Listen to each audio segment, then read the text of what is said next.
माना जायसवाल लखनऊ से, मोतीलाल ओसवाल फाइनेंशियल से, शिवांगी शारदा, कविता जैन, अरिहंत कैपिटल की कॉन्सेप्ट एडवाइजर की शुभम अग्रवाल, एक्सिस सिक्योरिटीज के राजेश पालवे और साथ ही साथ राजेश सतपुते.com के राजेश सतपुते होंगे हमारे साथ।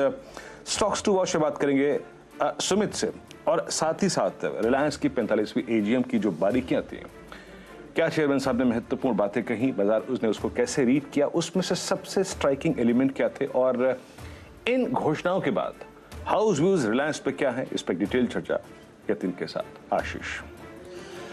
तो भाई शुरुआत मार्केट की, उससे पहले सारी तैयारी हो जाएगी। आगे 10 बजे के शो में हमारे साथ दो और बाजार के एक्सपर्ट्स होंगे, विकास सालुंके और अमित सेठ, उनसे जानेंगे 10 बजे के टॉप ट्रेड्स।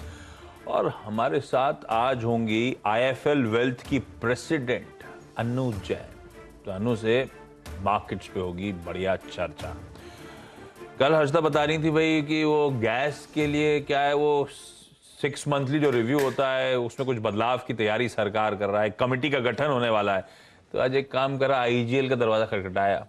आईजीएल के डायरेक्टर पवन कुमार साहब आज हमारे साथ होंगे, तो समझेंगे क्या हो रहा है, इससे कंज्यूमर्स का और इन कंपनीज का कैसे फायदा होगा। जो सरकार का बेसिक आइडिया है कि कंज्यूमर्स को झटका ना लगे और कंपनीज का भी कमर्शियल इंटरेस्ट बना रहे, तो ऐसे में क्या अपडेट्स हैं और वैसे भी बिजनेस कैसा चल रहा है, इस पे होनी है सर से बातचीत। और वीरू का जो कल का सवाल था कुरुक्षेत्र मैदान वाला, वो आपकी स्क्रीन पर आ जाएगा, उस पर हम लोग फिर आगे 10 बजे के शो में और डिटेल में बातचीत कर लेंगे।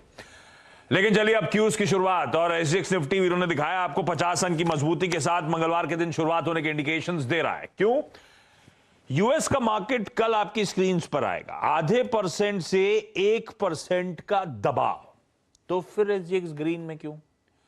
इसीलिए ग्रीन में क्योंकि कल जब हम बंद हो रहे थे तब उस समय फ्यूचर्स थे 1 से लेकर 1.25% का दबाव। तो हमने उस तरह की निगेटिविटी परछाई थी कि यूएस के फ्यूचर्स इस तरह का प्रेशर दिखा रहे थे। एक्चुअल सेशन में उतना दबाव नहीं आया, आधे से 1% की ही कमजोरी रही, और आज सुबह के फ्यूचर्स एकदम फ्लैट ट्रेड कर रहे हैं। तो कल जो ज्यादा नेगेटिविटी डाइजेस्ट कर ली और एक्चुअल सेशन में इतनी वीकनेस नहीं थी, बस उसी का इंपैक्ट है।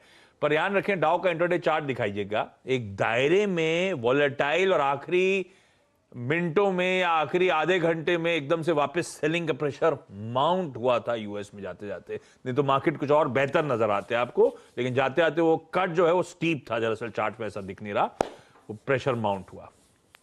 तो ऐसे में समझ लिया जाए कि भाई ये सिर्फ वही लिंगर कर रहे हैं फेड चेयर के स्टेटमेंट्स, या उसके बियॉन्ड भी कुछ दिक्कतें आ रही हैं। Harshada, good morning. कैसे देखूं मार्केट्स की चाल को? आशीष, तो अभी भी जो फेड चेयर के स्टेटमेंट्स आए हैं उसी का दबाव बना हुआ है। हालांकि एक रिलीफ ये था कि वैसे इंट्राडे में 300 पॉइंट तक की गिरावट डाउन में देखने को मिली थी, फाइनल क्लोज हमने 184 अंकों का देखा, तो लो से थोड़ी सी रिकवरी जरूर नजर आई है। लेकिन हाँ,